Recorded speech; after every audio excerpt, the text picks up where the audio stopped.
Uma boa noite aos companheiros que nos acompanham através da internet.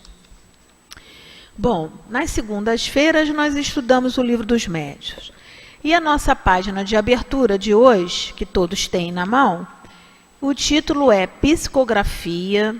É uma página do espírito Odilon Fernandes, do livro Mediunidade e Doutrina, Psicografia do Carlos Bacelli. E vamos lá a leitura da página. Se não é dado ao médium ser exclusivamente mecânico, todas as tentativas para obter esse resultado serão infrutíferas e estaria errado em se crer deserdado por isso. Se não está dotado senão da mediunidade intuitiva, é preciso que com ela se contente, e não deixará de propiciar-lhe grandes serviços se sabe aproveitá-la e se não a repele. Está lá nos Livros dos Médiuns, segunda parte, no seu capítulo 17. Aí o Odilon Fernandes vem dizendo para nós, a mediunidade mecânica ou inconsciente é rara. De maneira geral, os médiuns de psicografia têm consciência do que escrevem. A mediunidade consciente confunde-se com a intuição. A falta de compreensão da mediunidade leva muita gente a desistir do seu exercício. Se pudéssemos colocar a mediunidade numa equação matemática, teríamos pensamento do espírito manifestante mais pensamento do médium, que é igual à mensagem. Evidentemente que tanto no pensamento do espírito manifestante quanto no pensamento do médium existem um sem número de outros pensamentos interferindo. Um livro ou um autor que o médium tenha lido pode interferir no contexto da mensagem que recebe. Um diálogo que tenha tido, uma conversa familiar, uma preocupação com determinado assunto e assim por diante. Esperar do médium que ele se subtraia totalmente do meio em que vive é esperar um impossível. O médium psicógrafo, consciente ou semiconsciente, não deve permitir que a dúvida lhe prejudique o trabalho. Decida entre querer ser médium ou não ser. É desnecessário que se atormente a vida inteira. Como existem médiuns que vivem mergulhados numa eterna luta contra si mesmos. Se não confiam na própria mediunidade, pode atrapalhar noutro campo. A seara é imensa e podem dar-se ao luxo de escolher. Agora, o médium disciplinado precisa ter controle sobre as comunicações que recebe. Pior do que deixar é acreditar cegamente em tudo. Falar, no caso da psicofonia, ou escrever, no caso da psicografia, o primeiro pensamento que aparece, mesmo por mais absurdo e incoerente que seja, é colaborar com a obsessão. Não se tome a palavra de Kardec no sentido literal. Por isso, o médium que se preza deve estudar a doutrina para aprender a discernir. Odilon Fernandes. Então, vamos fazer a nossa prece para o preparo da nossa reunião de estudos dessa noite.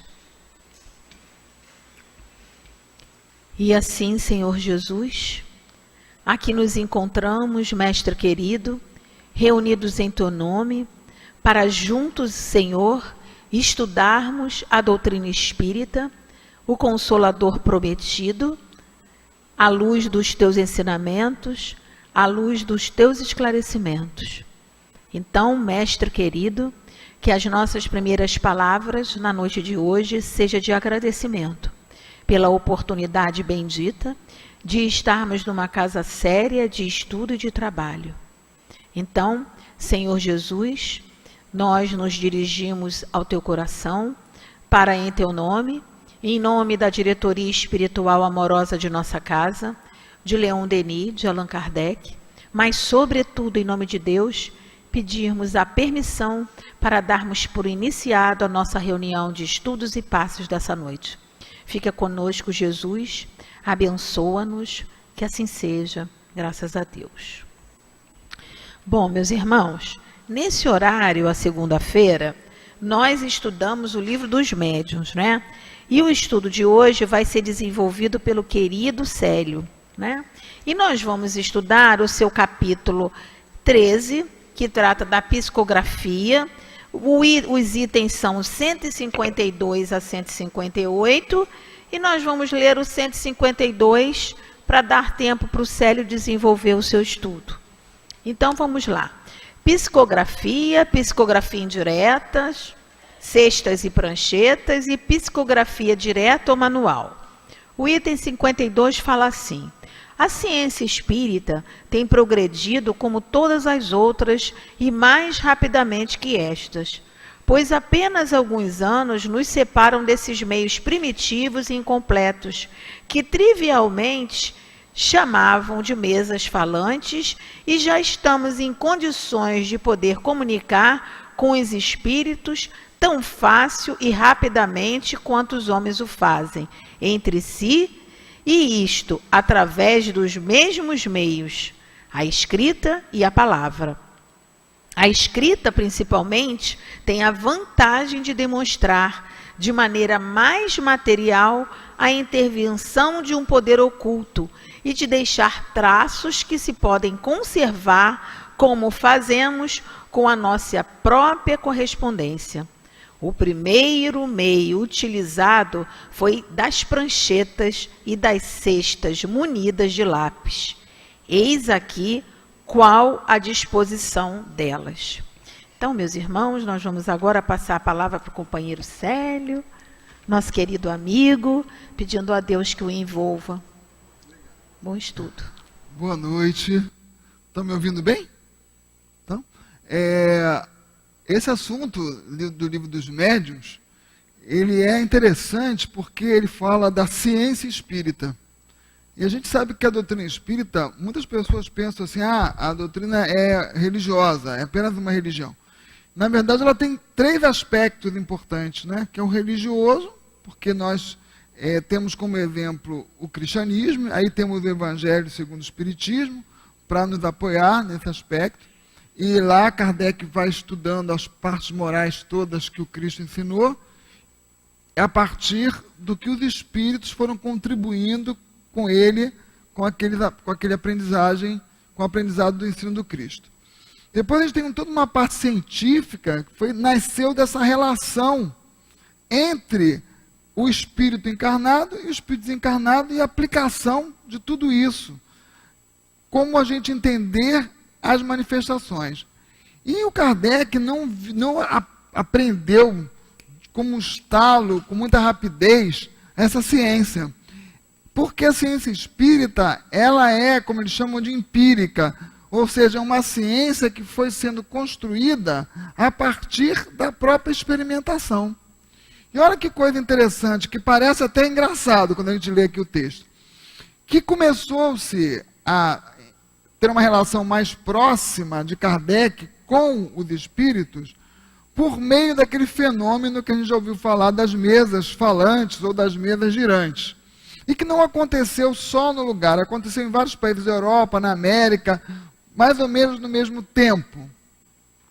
E o que era aquilo? Um fenômeno em que pessoas ficavam em torno de uma mesa.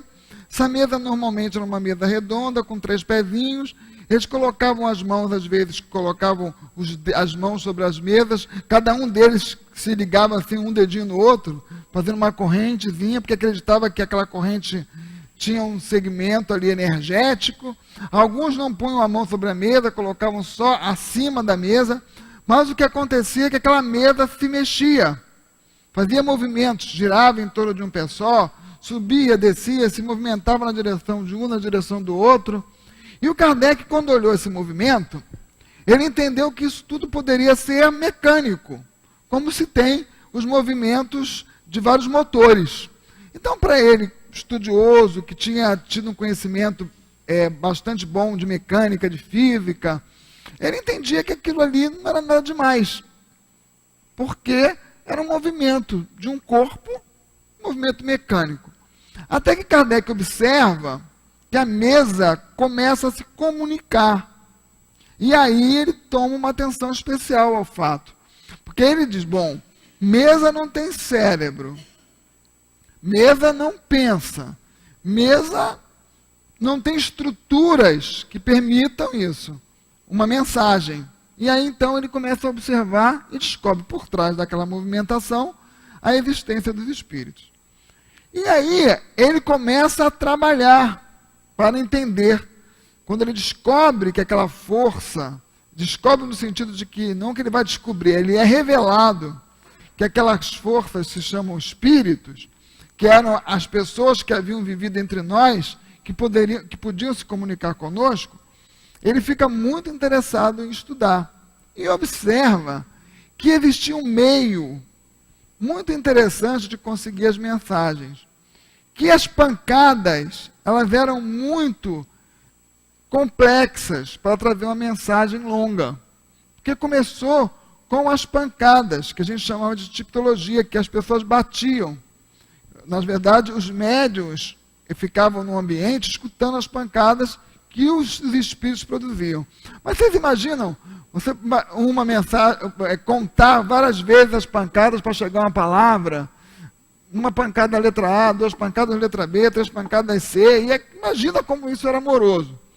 E eles conseguiram, então, construindo juntos, perceberem que se aquele grupo conseguia colocar a mesa em movimento e que ela se comunicava, talvez fosse possível se comunicar por meio do lápis. Mas só que eles, olha só que ideia, eles não achavam, porque é tão engraçado a gente pensar nisso hoje, eles achavam que sempre precisava de alguma coisa além da mão do médium. Então eles começaram a criar umas cestinhas de vime, que eles colocavam lápis, ultrapassavam aquela cestinha de vime, o médium colocava os dedos na cestinha e aquela cestinha se movimentava e o lápis então ia fazendo uns desenhos. Depois eles começaram a apurar isso, colocaram em funil, colocaram em mevinhas, eles entendiam que talvez você já se comunique somente através das mevinhas. Fizeram mevinhas pequenininhas de madeira, amarravam uma haste do lado, enfiavam o lápis na haste e a mevinha que se movimentava. Até que, naturalmente, alguém deve ter tido uma brilhante ideia, deve dizer, vem cá, por que não chegou no lápis? Né? Então, aquele gênio que surge, né? E aí, então, eles perceberam que tudo aquilo era acessório desnecessário.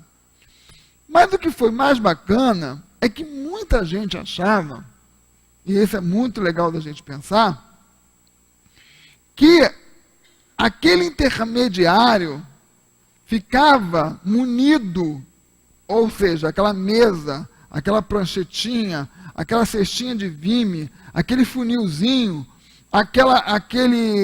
eles tinham também uma série de, as mesinhas pequenininhas que eu falei, eles achavam que a inteligência era como que passada, filtrada por aquele objeto. E aí o Kardec começou a mostrar que não. Que ele diz o seguinte, ele dá um exemplo genial, Kardec dá um exemplo genial. Se você pegar uma bengala, e pegar aquela bengala e deixar ela ali no canto, ela vai ser uma bengala inútil.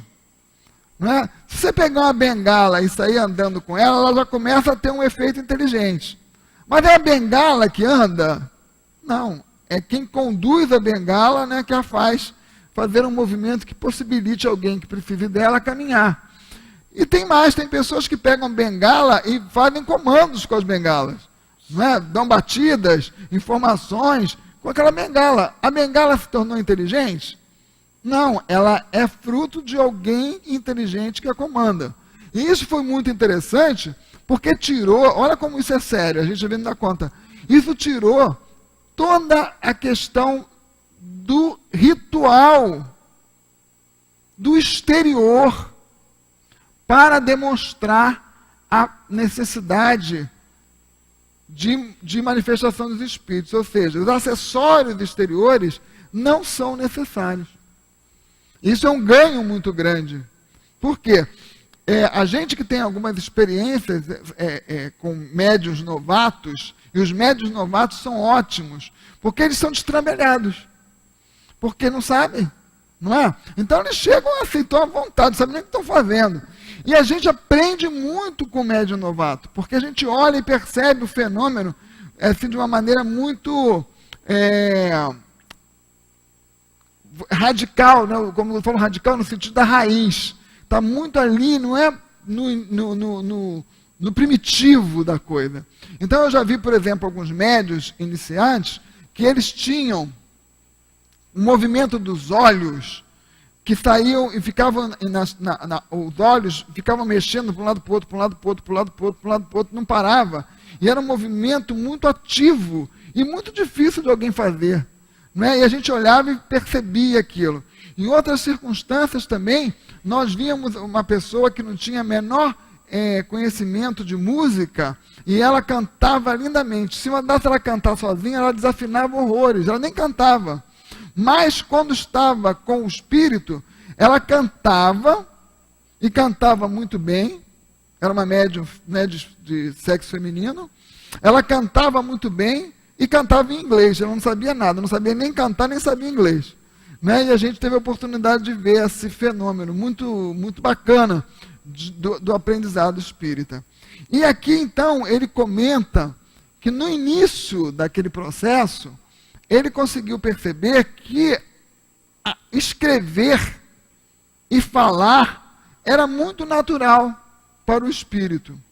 Olha que ganho, a gente sai de uma mesa girante que faz movimentos redondinhos, que daqui a pouco a gente consegue perceber que o espírito pode se comunicar pelo sistema fonador do médium e pode se comunicar pela mão do médium escrevendo.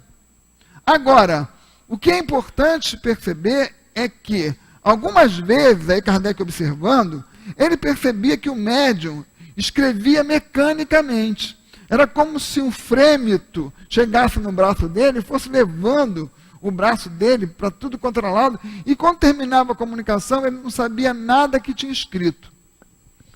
Muita gente, antes da doutrina espírita ser difundida, achava que o único médium que deveria ser considerado médium era esse.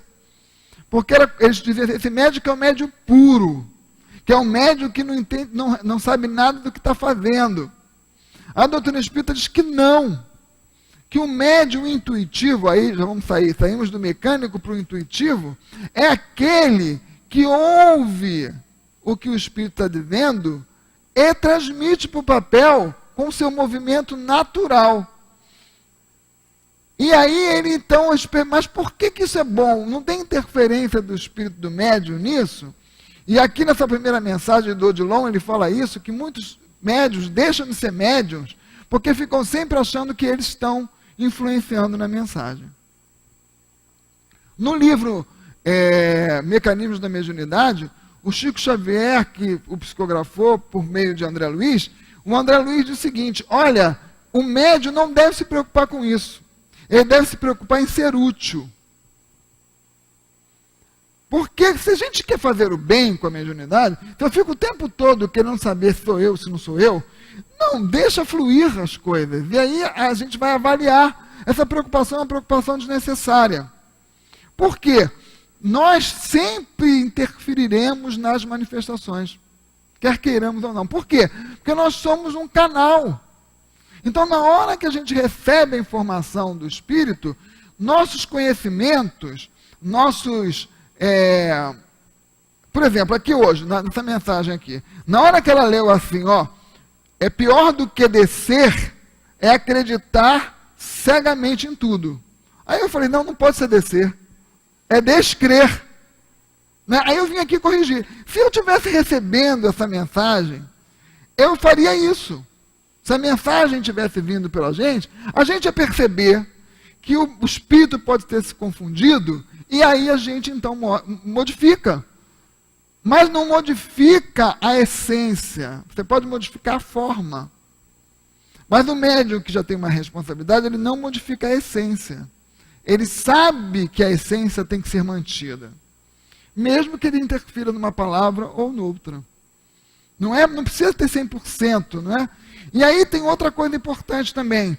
Nós percebemos algumas coisas que surgem na mediunidade, e ele vai falar isso daqui para frente, que a gente tem uma inspiração, um raciocínio muito rápido, um raciocínio muito claro, em determinadas situações que a gente nem sequer conhece. Então, nós vemos assim pessoas muito simples no interior, que trabalham com a mediunidade, e que ela dá conselhos profundos, não é? De uma grandeza moral tão grande, que a gente fica olhando para aqueles médium e percebe que existe um espírito ali muito mais evoluído passando a informação. Então, como que pode alguém que tem uma cultura tão pequena passar uma mensagem tão grandiosa? Então, a gente precisa avaliar, por isso que ele diz aqui, ó, abre a cabeça.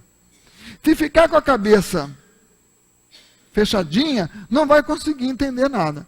Então, quando ele fala dessa mediunidade mecânica, o que acontece? O espírito desencarnado e o espírito do médium, o espírito do médium entra num estado de transe maior e ele se afasta muito do corpo físico e o espírito desencarnado se apropria. Mas veja, ele sempre terá que utilizar a mente. Porque os movimentos do braço estão ligados ao cérebro humano. Então sempre terá que usar esses mecanismos. Só que naquele momento, o espírito do médium, ou a alma, como ele gosta de chamar aqui, ele cede, ele recua muito, ele se afasta e cede bastante para que o espírito faça o seu trabalho. Em outros momentos, que é o mais comum e o que é o mais desejável, é que o médium escute intuitivamente o que o espírito tem a dizer. E que ele possa ter um senso crítico daquilo que vai ser dito. Por isso que os espíritos falam que o médium, nós precisamos trabalhar muito o nosso aspecto do desenvolvimento intelectual e moral, e principalmente moral, né? De preferência os dois, mas se tiver que ter uma preferência moral, por quê? Porque na hora que a gente vê aquelas sutilezas de um espírito que tem uma intenção negativa, a gente consegue, como médium, perceber e a gente filtra e a gente não permite que ele nos faça passar uma mensagem que não seja uma mensagem digna. Porque é o nosso dever fazer isso. Então, porque no momento em que a gente fala assim, puxa, xinguei um palavrão na nossa vida ordinária, né? Então nós xingamos um palavrão, pensamos mal de alguém, podemos estar sendo intuídos por um espírito? Podemos. Mas essa cessão que a gente permite de fazer o xingamento, de elevar o pensamento negativamente, de transmitir uma mensagem negativa, de passar lá pelo WhatsApp uma mensagem negativa, na hora que eu apertei o dedinho e mandei, eu tomei a decisão. Não foi quem me intuiu, quem teve alguma influência sobre mim, que tomou essa decisão. Ele apenas influi. Porque senão, a gente não teria mérito das coisas boas que a gente faz. Porque senão, sempre a gente teria que dizer o seguinte, poxa, nas coisas boas eu que fiz, nas coisas ruins eu fui intuído. Aí não tem mérito. Então, tanto numa quanto na outra, sou sempre eu. Agora, eu cedo aquilo que mais eu me sintonizo, que mais eu tenho uma afinidade. Por que a gente deve trabalhar mediunicamente numa casa espírita séria? Porque a casa é preparada pelos espíritos, a casa tem a regularidade do horário, nós procuramos fazer uma oração ao iniciarmos, nós procuramos ler uma mensagem que eleve o nosso pensamento, nós costumamos receber uma série de, a gente diria assim, do cerimonial, não é? Que a gente faz no sentido de manter sempre um pensamento positivo. E aí, com isso, a gente consegue, então, ter um cerco, uma blindagem contra as influências negativas. Quando a gente se expõe mediunicamente, a gente se acha, porque às vezes a gente se acha, já está com uma madureza. Uma vez eu me lembro muito do Altivo. Eu estava frequentando uma casa espírita aqui, fazendo os estudos de palestras lá, e foi a primeira casa que eu conheci, quando eu comecei lá na Juventude Espírita. E eu falei para ele, olha, o Altivo, o pessoal lá está me chamando para dar passe lá. Tem algum problema? Ele falou para mim, se você quer se complicar, vai. Entendeu? Então, se você quer se complicar, vai. Por quê? Existe, e isso é uma coisa interessante, não sei se eu já contei aqui, mas que me marcou muito, eu acho que já, mas eu vou repetir. Uma vez eu fui fazer um estudo numa casa espírita na Tijuca. Quando eu cheguei lá, eles se confundiram e convidaram 2 pessoas para fazer o mesmo estudo. E quando eu cheguei, o senhor que ia fazer o estudo já estava sentado lá.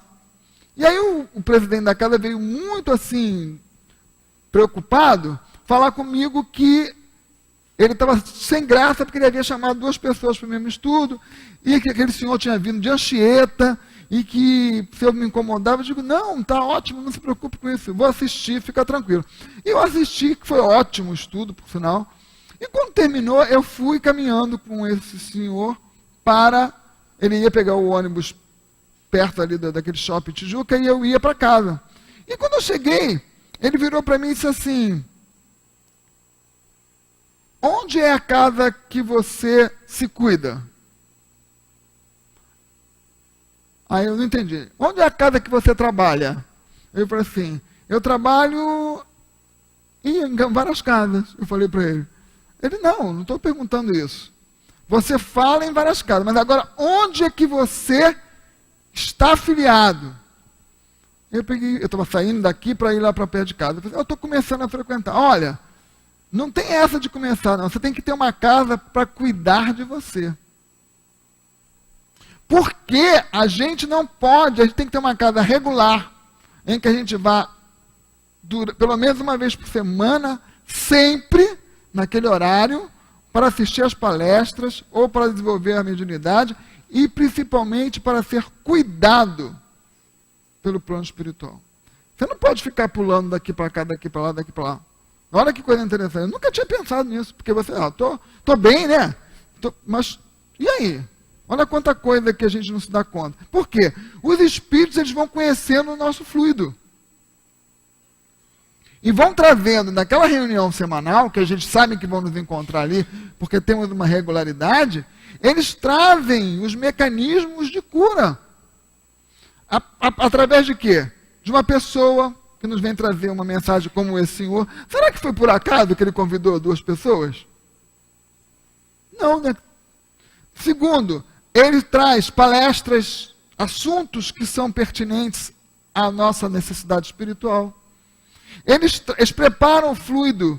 Olha, nesse dia vamos cuidar do célio. Vamos arrumar o fluido, vamos organizar tudo para o tratamento.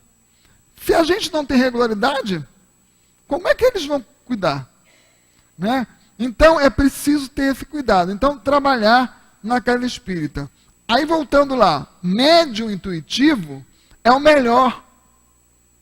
Como as pessoas se consideravam que não era. Na verdade, por que é? Porque a gente tem esse senso crítico. Então, é importante ter. Agora, o médium mecânico, ele é pior? Não. Ele tem o seu valor, por quê? Porque dá uma garantia para aquelas pessoas que ainda são incrédulas.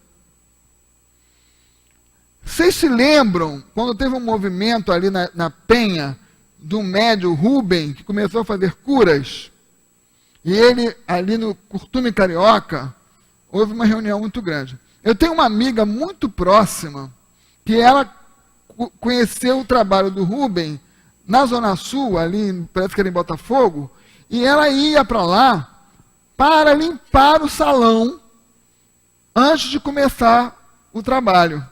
E era um lugar muito pequenininho, Rubem atendia muito poucas pessoas, e ela então ia para lá para ajudar. E ela disse que via o trabalho do médium, por meio das cirurgias espirituais, que era uma coisa muito interessante. E ela me contou que ela estava um dia sentada, ela tinha um problema dos olhos grave, que não havia meios de cura, e ele um dia chegou, o espírito chegou para ela, através do médico, e disse: filha, hoje vai operar. E ela disse que ela quase desmaiou, ela tinha um medo danado, apesar dela ir lá, mas ela não se via naquele papel. E ele disse que o espírito era muito rude, assim, na forma de falar, não era suave. E ela então disse que ele falou: senta aí. E ela sentou, e ele foi lá com a ponta do dedo, enfiou no olho dela, mudou para cá, mudou para lá, mexeu para cá, mexeu para lá, e ela curou. E ela começou a ver, aí olha que coisa interessante, ela começou a ver o trabalho crescer. Muitas pessoas procurando. Não coube mais naquela sala, foi para outra sala, e ela começou a ver que o médium começou a se perder. E isso é grave mesmo. Então vocês vejam, ele tinha a mediunidade, e aí então, nessa época em que ele foi para o Curtume, que ficou lotado, fizeram uma entrevista com o Divaldo Franco, no Fantástico, sobre esse tema, porque estava no auge aquelas influências ali.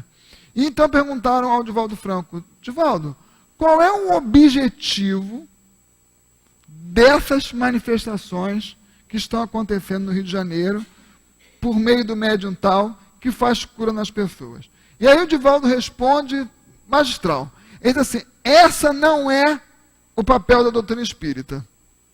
A gente leva um susto, porque, caramba, ele podia dizer que era, né? Porque seria ótimo para nós, não seria? Ele disse: não, esse não é o papel da doutrina espírita. A doutrina espírita tem um papel de divulgar o ensinamento do Cristo, o Evangelho de Jesus, para que nós curemos a nossa alma e nos tornemos para sempre espíritos saudáveis.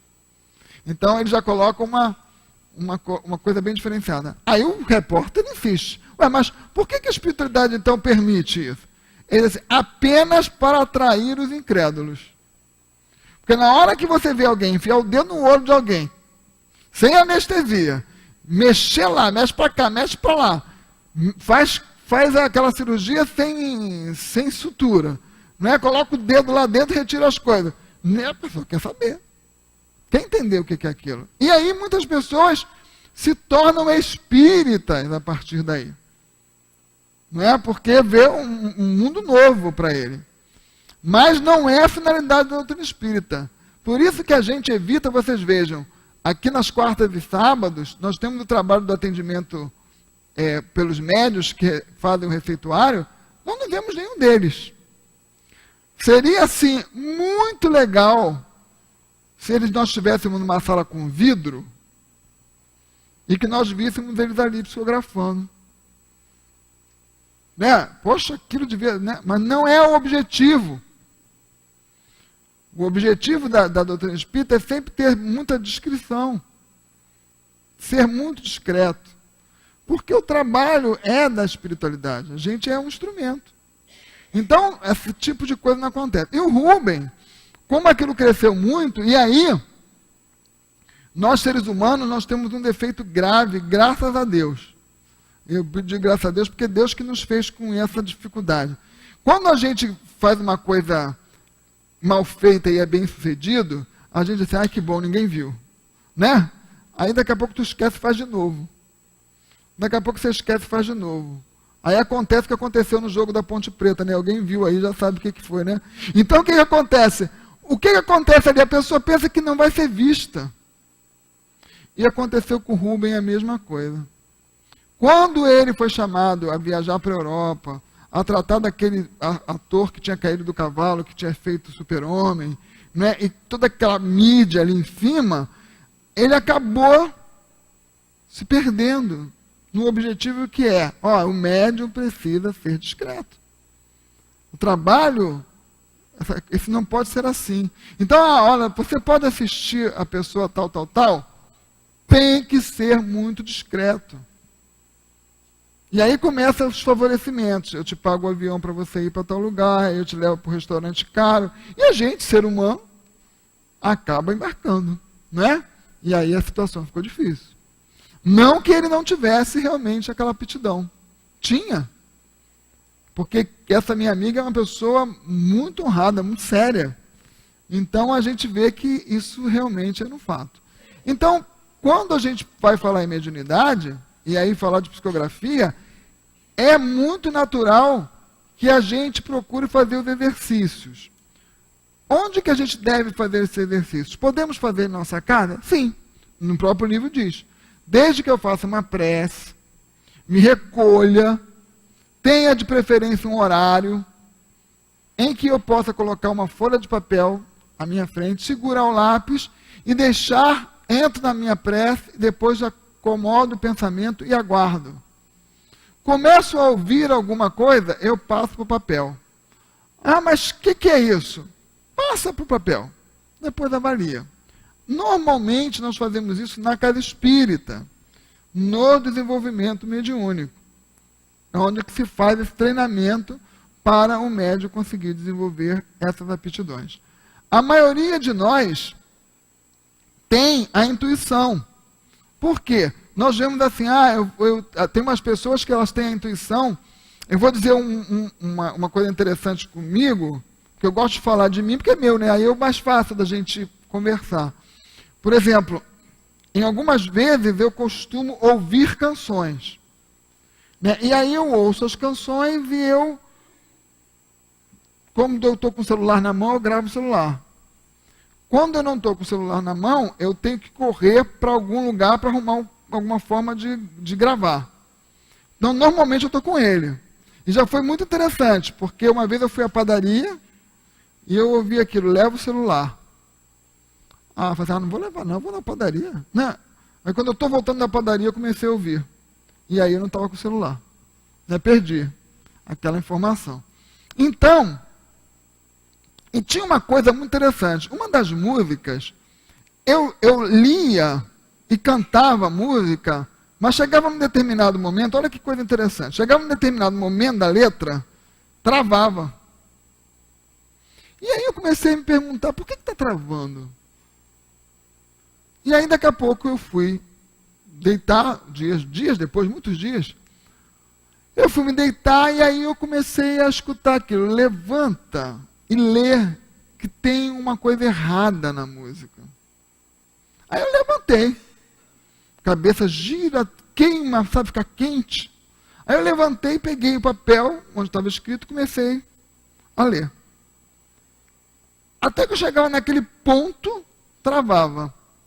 Aí daqui a pouco eu escutei, não é isso. Preste atenção, não é isso. Aí eu fiquei lendo. Daqui a pouco, quando eu estou lendo, saiu aquela frase errada e entrou a certa. Veio a intuição da certa. Aí eu troquei e botei no lugar. Aí a cabeça parou de ferver, eu consegui dormir e resolveu. Então, isso porque a gente vai acreditando. Escreve ali, não faz mal. Então, a mesma coisa, veio para o trabalho da psicografia, não fica achando, será que sou eu? Será que não sou eu? Não, eu quero ser útil. Vamos olhar aqui o que está escrito? O que vai acontecer? Nenhuma mensagem da gente deve ser divulgada sem o senso crítico de outras pessoas que são os responsáveis pelo trabalho mediúnico. Aí vocês podem me dizer, mas essa pessoa que critica, ela pode ser falha na crítica? Pode. Ninguém é, né? Então a gente ouve, se a gente não concorda, a gente ouve, pega a mensagem e leva para outra pessoa. Agora, uma coisa importante, a gente precisa acreditar naqueles que coordenam o trabalho. Confiar, até que nos prove o contrário. Se a gente é muito, se acha muito infalível, provavelmente a gente não vai aceitar. E vai querer sempre achar que a pessoa está errada e que a gente está certo. Então, lembrar sempre, o trabalho não é nosso. Escrevemos ali. Teve uma crítica, eu já falei aqui uma vez de um amigo meu, queridíssimo, um coração, uma pessoa que fazia o bem para todo mundo. E eu me lembro que quando ele começou a escrever a psicografia, nós fazíamos, o grupo todo psicografava, depois a gente lia, cada um lia a sua mensagem, e o presidente da casa, que era o coordenador, dava análise. E tinha dele que sempre ele começava assim: que o Senhor abençoe a todos, proteja a todos, favoreça, papapá. E sempre lá, quase no finalzinho, ele diz assim: eu agradeço a esse médium maravilhoso, meu amigo, dedicado, fiel, amoroso, generoso. Aí ele já falava, enchia o médium de... Aí, a primeira vez, segunda vez, terceira vez, quarta vez, quinta vez. Aí eu falei pro diretor da casa: você não acha isso muito estranho, não? Que sempre ele traça elogios a si mesmo. Que esse espírito parece estranho que ele esteja fazendo isso. Aí então, a gente procurou entender o que estava acontecendo. Entenderam? Porque aí era muito flagrante. Que existia algo, porque os espíritos falam aqui, os espíritos superiores, eles são discretos. Eles não costumam traçar um elogio pessoal.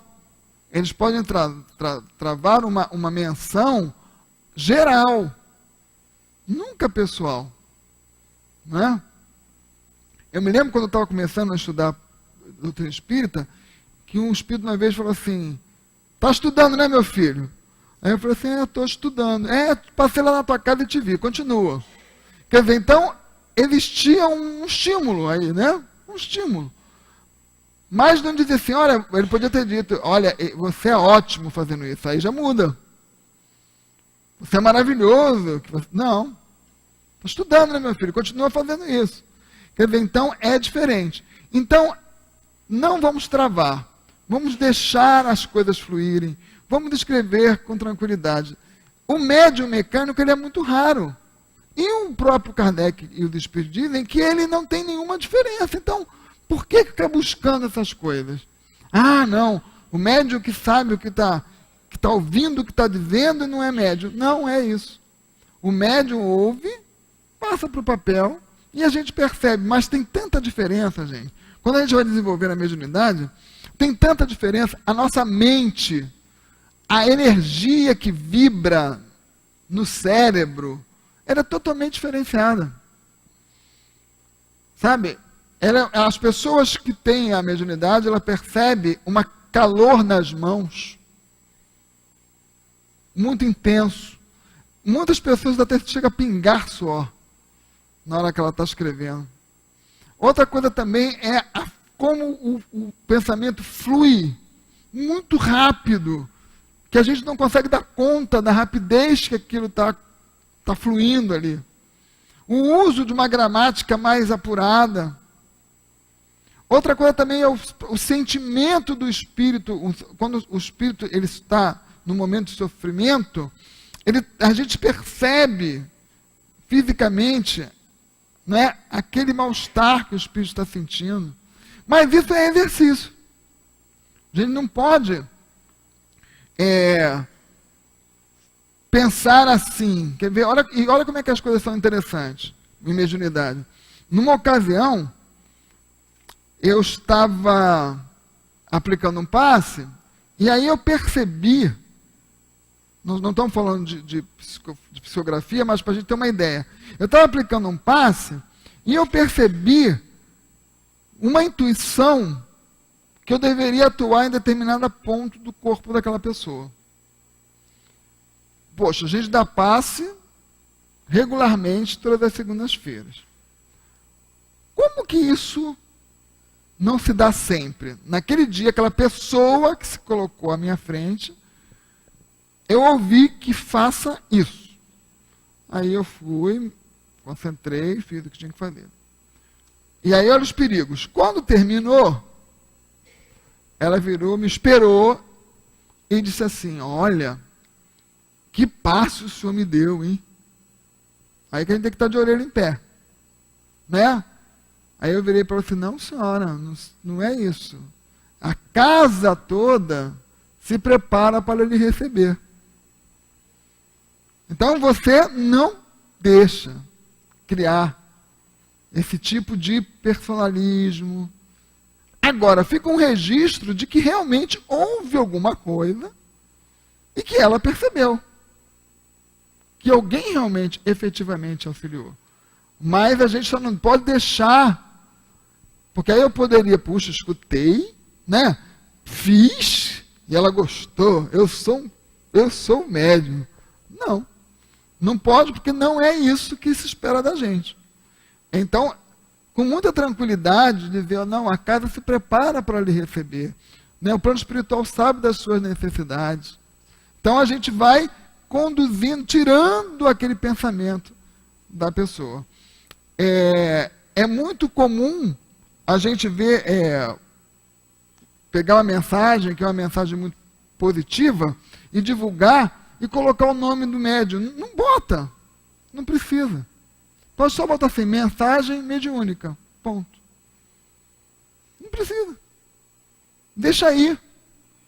Sabe, o importante é que ela vá e que faça o bem a alguém. Não precisa. Então, é importante que a gente tenha esses cuidados. Voltando aqui para o nosso ponto. Quando ele coloca, a gente já falou de tudo, mas vocês vão ver, vai aprofundar bem lá no fim, quando ele fala que esse avanço da psicografia, ele foi tão importante, porque nos permitiu os romances, né? Nos permitiu escrever toda a doutrina espírita.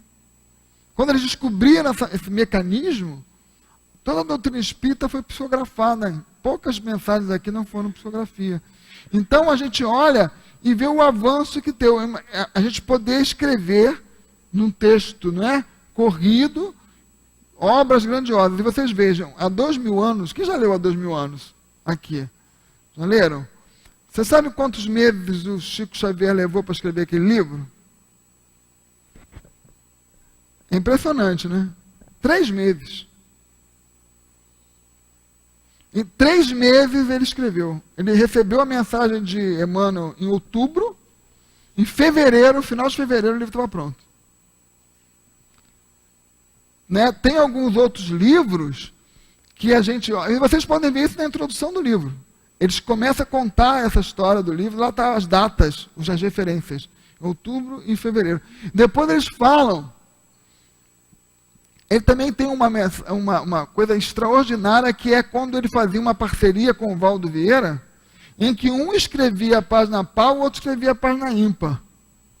Olha que coisa extraordinária isso.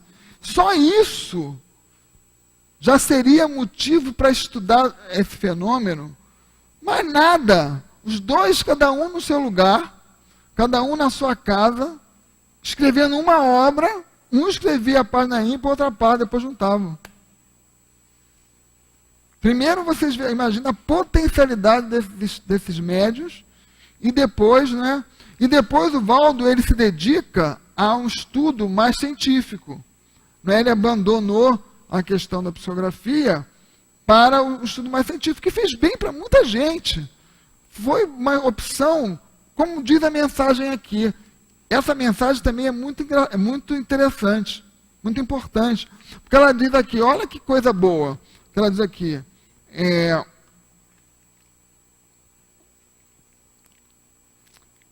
o médium psicógrafo, consciente ou semiconsciente, eu vou dizer o que é a semiconsciência, não deve permitir que a dúvida lhe prejudique o trabalho. Então, seja útil. Eu estou aqui para ser útil. Tenho quem me oriente. Fiz a minha oração. Me coloquei ao dispor. Me preparei para o bem. Flui. Não fica preocupado. Acabou. Entrega a mensagem para quem tem a responsabilidade de avaliar. Ouça a avaliação com humildade. Recolha aquele aprendizado para o crescimento como médium. E segue o caminho, servindo. Não fica coisa, não. Depois vem aqui, ó. Decida entre querer ser médium ou não ser. Isso é tão importante, porque nós já ouviram muitas vezes a pessoa dizer assim, você está sofrendo porque você tinha que ser médium, não é. Você tem que trabalhar mediunicamente para se curar. Não. A decisão de ser médium é uma decisão pessoal, moral, séria, tem que ser consciente.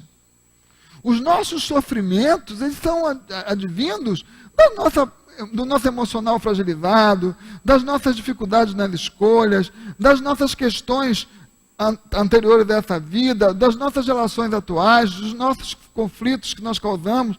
A mediunidade, ela tem para nós um viés super poderoso de nos permitir ter mais uma possibilidade. Agora, não é obrigatoriedade isso. Então é preciso, não é, vibrar nesse entendimento. Não, ninguém é obrigado a ser médium, porque isso é caçar a liberdade. E qualquer espírito que caça a nossa liberdade não é superior. Então ele vai dizer, eu oriento você.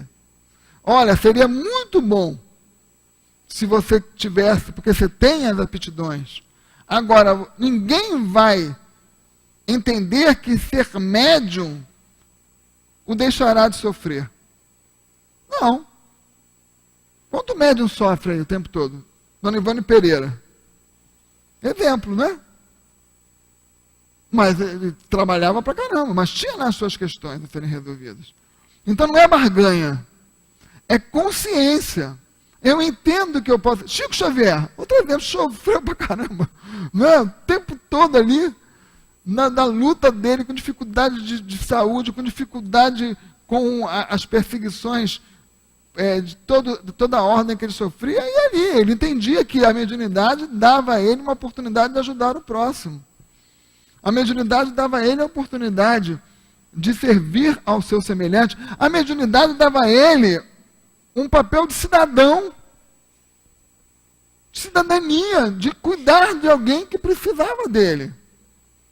Não é? De estar ao dispor de alguém. Ele tinha na sua palavra, na sua ligação com a espiritualidade superior, uma possibilidade, não é, de crescimento. Agora, qual era o ganho dele? Tinha ganho? Tinha. Chico Xavier tinha um monte de ganho. Imagina você ser abraçado por um monte de gente. Eu me lembro, gente, nunca vou esquecer isso. Eu levei uma tia da Rosângela, né, para visitar Malé. Ela estava com 86 anos. Ela morreu com 100 anos. Morreu no banheiro. Fui tomar banho, quando a gente encontrou, ela estava lá sentada no banheiro, né? Sem vida. Sem o corpo físico que faleceu. Mas 100 anos. Mas eu me lembro que ela começou com essa fase de 86 a ter uma tosse crônica. Tossia, a gente fica com peninha ver aquela senhorinha tão idosa tossindo. E eu levei ela na Malé para falar com o Dr. Herman, para ver se tinha alguma maneira de ajudar. E ele passou por ela, chegamos lá, deixei ela lá, ela era uma gracinha, muito fofa, sabe? Usava aquelas redinhas no cabelo, muito pequenininha, muito baixinha, engraçada, gostava de levar bala na bolsa para dar para todo mundo. Então eu deixei ela lá, fui trabalhar, quando voltei, passei no final com o Dr. Ema com ela. Quando chegou lá, o Dr. Ema virou para ela e disse assim, ô, minha querida, tudo bem? Ela, tudo bem. Estou aqui meio tossindo, mas está tudo bem. Ele virou para ela e disse, olha, essa tosse não tem jeito não. Vai continuar tossindo, não tem nada mais para a gente fazer. Né? Isso aí o coração já está fraquinho, essa tosse vai ficar aí mesmo, você vai se acostumando com ela. Tá, viu? Não tem nada, nem remédio eu vou te passar, porque não tem mais nada. Agora, vou te passar aqui umas outras coisinhas, mas não é para isso. Aí deu lá as homeopatias e tal. No final, eu fiquei assim, poxa, que decepção, né? A gente não conseguiu nada. Aí fui lá para fora e falei, e aí, tia, você está triste? Porque você não conseguiu o remédio, vai continuar tossindo? Ela, não, meu filho, ganhei tanto beijinho aqui que você nem sabe. Vocês viram? Porque todo mundo, tanto carinho que ela recebeu. O Chico tinha isso. Ele ficava trabalhando até de madrugada, ele ficava, dormia pouco, a vista foi embora, a saúde dele ficou bem debilitada, mas ele tinha isso. Carinho, amizade, presença. Uma vez uma senhora, um pavio, que ela dizia, eu era um pavio curtíssimo. Qualquer pessoa que me contrariasse, eu saía batendo. Aí eu fui lá para o seu Chico. Aí o que você aprendeu lá? Você aprendeu a ser pavio curto. Ele me ensinou a ser pavio curto. Me ensinou a relevar. Aprendi com o seu Chico a perdoar. Imagina! A gente tem a possibilidade de ajudar alguém a aprender a perdoar. Então, Agora, não ganha dinheiro, né? Você imagina quantas pessoas ali, aquelas perturbações todas em torno, mas ganha. Então o Espírito... Jesus. O que Jesus ganhou com a sua vinda aqui? Um madeiro, uns pregos nas mãos, uma coroa de espinho, né? Prego nos pés, nem túmulo para enterrar tinha, alguém teve que emprestar para ele. Depois roubaram o corpo dele, né? Pelo que se diz. Tudo complicado. Mas olha quanto que ele ganhou. Mas é intangível, não é? Não é tangível. Então a mesma coisa. Então a mediunidade, o médium, eu tenho uma amiga com uma potencialidade mediúnica extraordinária, quando jovem, hoje não mais, porque o organismo envelhece, as potencialidades mediúnicas também começam a não ser mais tão possíveis, né? O organismo envelhece. Naquela época ela estava no auge, e eu dizia para ela, amiga, vai, procura, você se sente... E ela dizia, não, eu não quero, eu tenho medo. Eu disse, mas o medo se vence com estudo. E eu até dizia para ela, você tem medo de ladrão? Tem? Você deixa de sair de casa por causa do ladrão? Não, então. Né? Então, mas não adiantou. Ela não conseguiu. Por quê? Porque o médium, ele precisa gostar do outro. Ele precisa gostar de servir. Ele precisa gostar de trocar essa coisa boa. A primeira coisa é gostar de fazer o bem, né? Gostar de... Porque é isso que vai trazer. Então não é vantagem nenhuma pensar que a vida vai melhorar, que a gente não vai ter doença, que a gente vai ficar com tudo bem, que nossos problemas vão acabar. Não. É simplesmente uma possibilidade a mais de ajudar as pessoas. Estamos a fim de ajudar as pessoas? Gostamos de ser ajudados? Eu vi um atendimento fraterno aqui maravilhoso também. E foi assim, um aprendizado muito grande. Uma senhorinha, eu já contei isso a vocês, mas é bom lembrar. Uma senhorinha chegou perto de uma médium daqui da casa, uma médium muito experiente, e disse para ela assim, eu vim aqui pedir para vocês suspenderem a minha mediunidade, eu não quero ser médium. Falou para quem estava dando atendimento fraterno. E ela disse para ela, então, boa noite para a senhora pode ir. E aí ela ficou assustada. Então, boa noite, a senhora pode ir, a senhora está liberada, pode ir embora. Ela, como assim, você não vai me dizer nada? Ela disse, não, minha senhora, eu sou um médium, a senhora vai me procurar como médium, não quer ser médium? Não estou entendendo. Não tem lógica no que a senhora está me pedindo. Se a senhora não quer ser médium, a senhora vem pedir ajuda para médium? Não tem sentido. E aí eu parei, eu estava assim, acompanhando, eu falei, gente, que ensinamento! Porque olha como a gente é ilógico, não é? Então, da mesma forma, quantas pessoas vêm à casa espírita, procuram um médium e duvido, se perguntar para ela, vai lá doar alguma coisa, eu não tenho medo.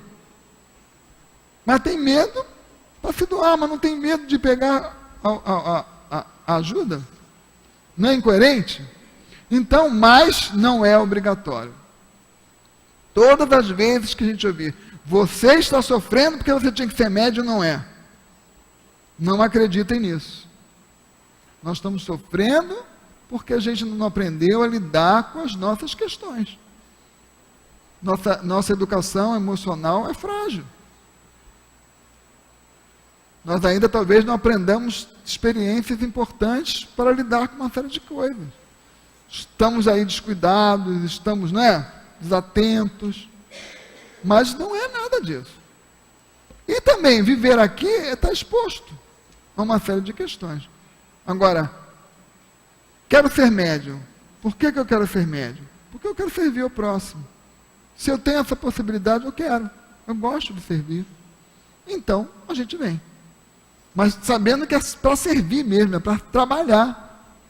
Não é para receber bênção só. Mas, junto desse trabalhinho, você ganha beijinho. Né? Vocês viram que eu mandei um beijo agora ali para alguém? Né? Porque ficou ali me olhando, querendo ir embora, mas me mandou um beijo. Então a gente manda um beijo. Olha só que coisa boa que a gente recebe. Né? São os amigos queridos. abraços maravilhosos. Quantas vezes eu já entrei aqui nessa casa num sábado, lotado, e eu entro por aqui, eu vou pedindo a Deus que Ele me dê proteção para eu honrar tanto carinho que eu recebo. Porque é tanto carinho que eu não tem como não agradecer, não ser grato. E isso é o quê? Pouquinho trabalho que a gente faz, né? Pouco, perto de muito que a gente ainda tem a fazer. Mas é gostoso de fazer. Então, esse é o convite. Viu? Então, para a gente concluir, psicografia manual é a mais importante. Não se preocupem com essa coisa, se entreguem ao trabalho, pensem em serem úteis, confiem naquelas pessoas que estão cuidando de vocês, façam desenvolvimento mediúnico numa casa que vocês confiem, não é? Não se preocupem com comparações, eu sou assim e assado, não, cumpra o seu papel, e lembrar que ninguém é obrigado a ser médium. Mediunidade é alguma coisa que tem que ser decidido com consciência, sabendo que a gente vai encontrar escolhas, vai encontrar problemas, mas também vai encontrar muita coisa boa. Obrigado. Nós vamos agradecer, né, o nosso companheiro, amigo Célio, pelo estudo que ele nos trouxe, que foi muito bom, não é?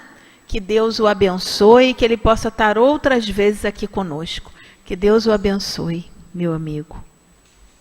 Bom, a segunda parte do nosso trabalho, nós vamos estudar o Evangelho em preparo para os passes, mas antes de lermos o Evangelho, gostamos sempre de lembrar que a tarefa mediúnica está a cargo dos nossos irmãos médiuns, que já estão preparados para essa tarefa. Nós outros que formos portadores de mediunidade, a gente pede que, por gentileza, não deem passividade, não é? A gente sempre lembra, porque tem irmãos chegando pela primeira vez, né? Não conhece a rotina da casa, aí percebe a presença do irmãozinho, então a gente pede que, por favor, não deem passividade. Bom, o estudo do Evangelho, que vai ser desenvolvido pela nossa Olga Feitosa, é no seu capítulo 26, dá gratuitamente o que recebeste gratuitamente, e são os itens 5 e 6, que vai tratar dos mercadores expulsos do templo. Então vamos ao item 5. Em seguida, eles vieram a Jerusalém, e Jesus, entrando no templo, começou a expulsar os que ali vendiam e compravam. Derrubou as mesas dos cambistas e os assentos daqueles que vendiam pombos. E não permitia que pessoa alguma transportasse utensílios pelo templo. Jesus os ensinava dizendo: não está escrito que minha casa será chamada casa de orações por todas as nações? No entanto, tendes feito dela um covil de ladrões. Os príncipes dos sacerdotes, ouvindo-o falar assim, procuraram um meio de prejudicá-lo, porque eles o temiam, visto que todo o povo ficava cheio de admiração com a sua doutrina. Está lá em Marcos, no seu capítulo 11, versículo 15 a 18, e também em Mateus, no capítulo 21, versículo 12 e 3. Aí o item 6 nos fala assim: Jesus expulsou os vendedores do templo. Com esse gesto, condenou o comércio das coisas santas sobre qualquer forma que seja. Deus não vende sua bênção, nem seu perdão, nem a entrada do reino dos céus. O homem, portanto, não tem o direito de fazer com que tais benesses sejam pagas. Então, nós vamos pedir aos companheiros médiuns que silenciosamente possam seguir a orientação da coordenação de salão para os seus devidos lugares de trabalho. Os companheiros internautas, nossos irmãos que nos acompanham através da internet, se liguem aqui à casa, para juntos, não é, unirmos os nossos pensamentos, os nossos sentimentos, nos ligarmos à figura iluminada do Senhor Jesus junto a nós, não é, para assim conseguirmos sintonizar com a espiritualidade amiga, não é? Que já está junto a nós, não é? Nos acolhendo, nos sustentando, nos envolvendo com seu carinho e as suas vibrações de luz. Bom, agora já estamos prontos. Vamos então fazer a nossa prece de preparo para essa hora boa, que é a hora do passe. Senhor Jesus, mais uma vez, querido amigo, nos dirigimos ao teu amoroso coração para, Senhor Jesus, te agradecer por esse momento do passe. Te pedindo, Mestre querido, que envolva-nos a todos, Senhor, aqui presentes, encarnados e desencarnados. Que envolva bem como, Senhor, os nossos irmãos médiuns, que nesse momento, junto com a espiritualidade, estão responsáveis por essa tarefa. Envolva a nossa irmã Olga Feitosa, que vai desenvolver o estudo do Evangelho para todos nós.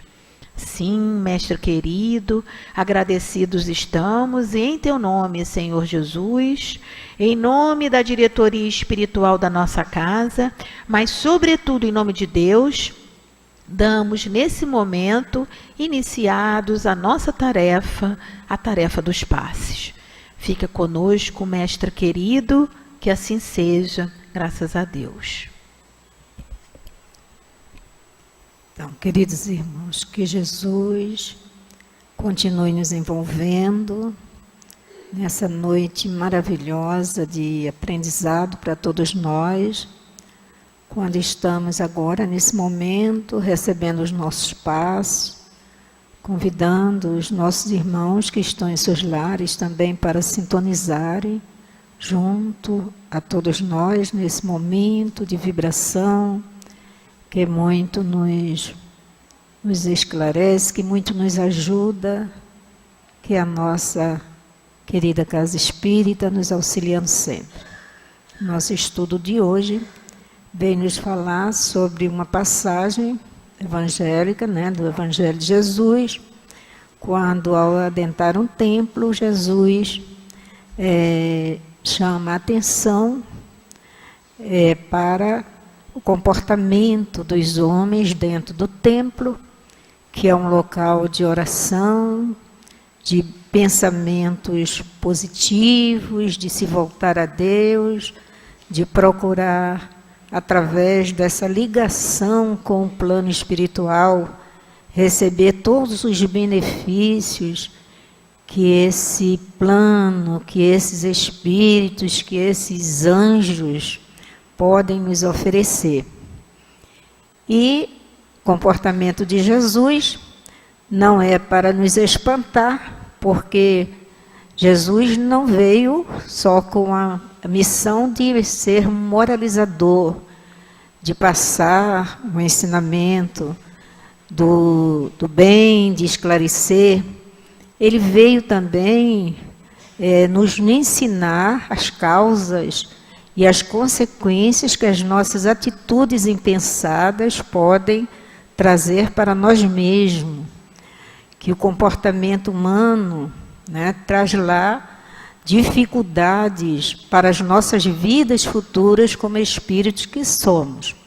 Então ele repreendeu sim, chamando a atenção, porque nós, como ele fala mesmo, minha casa é uma casa de oração, não pode ser feita um covil de ladrões, onde há aí interesse de ambas as partes, daqueles que vendem e daqueles que compram.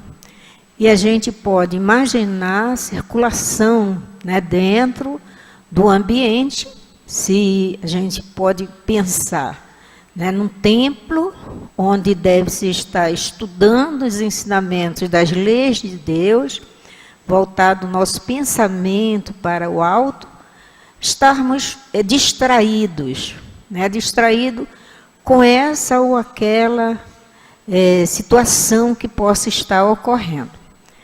Então, não está aí Jesus repreendendo, nem dizendo que é errado que se compre, que se venda alguma coisa. Só que nós temos que ter horário, local apropriado para isso, e dentro de organização, nos momentos certos, sem atropelarmos nada, né? Tudo dentro dos conformes das situações em que estamos vivenciando. Agora, imaginem a gente aqui no momento de oração, alguém circulando, vendendo alguma coisa, distraindo a nossa atenção, seria aí perda de tempo de estarmos ali. Jesus veio mesmo nos ensinar das leis de Deus. O papel dele era de trazer essa informação, trazer assim os meios certos para a gente se conduzir na vida como espíritos que nós somos, né? Mostrando para a gente o que é que realmente vai nos fazer feliz e como deve ser o nosso comportamento. Então, são ensinamentos que não devem assim nos chocar, né? Jesus expulsando os vendilhões do templo, não deve passar pela nossa cabeça nenhum gesto aí de violência, nenhum gesto de errado, simplesmente de um espírito com uma visão assim bastante adiantada do que é bom para todos nós. Imagina a repreensão de alguém assim com a autoridade de Jesus, através do seu olhar, o que isso não causa nas criaturas, né? A fraqueza que não deve causar no ambiente e o impacto que isso vai causar nessa chamada de atenção. Então, que Jesus nos abençoe, que Ele nos inspire sempre para esse estudo, para todos os estudos que nós vamos fazendo, e tenhamos sempre essa disposição e essa vontade de aprender com Cristo, que é o nosso mestre, o grande mestre da humanidade. Então, vamos fazer a nossa prece para encerrarmos o nosso estudo dessa noite, né? Senhor Jesus, nesse momento, então, queremos terminar essa reunião com as palavras de gratidão, Senhor. De gratidão por todos nós termos conseguido estar aqui nessa casa. Por todos nós, Senhor Jesus, termos recebido do alto as vibrações de paz, de sustentação e de luz. Por termos hoje, Senhor, estudado um pouco mais o Teu Evangelho de amor à luz da doutrina espírita. Então, Senhor Jesus, que as nossas palavras de encerramento sejam de gratidão. Mas também, Senhor, nós te pedimos que envolva-nos a todos, Senhor, aqui presentes, encarnados e desencarnados, e que consigamos, Senhor, chegar aos nossos locais de origem com a sua proteção, com o seu amparo, com a sua luz. Assim, Jesus querido, em teu nome, em nome da diretoria espiritual amorosa da nossa casa, em nome de Leon Denis, de Allan Kardec, mas sobretudo em nome de Deus, pedimos a permissão para encerrarmos os nossos estudos, a nossa reunião de passes e reflexões dessa noite. Fica conosco, Jesus, abençoa-nos, que assim seja, graças a Deus. Vamos em paz.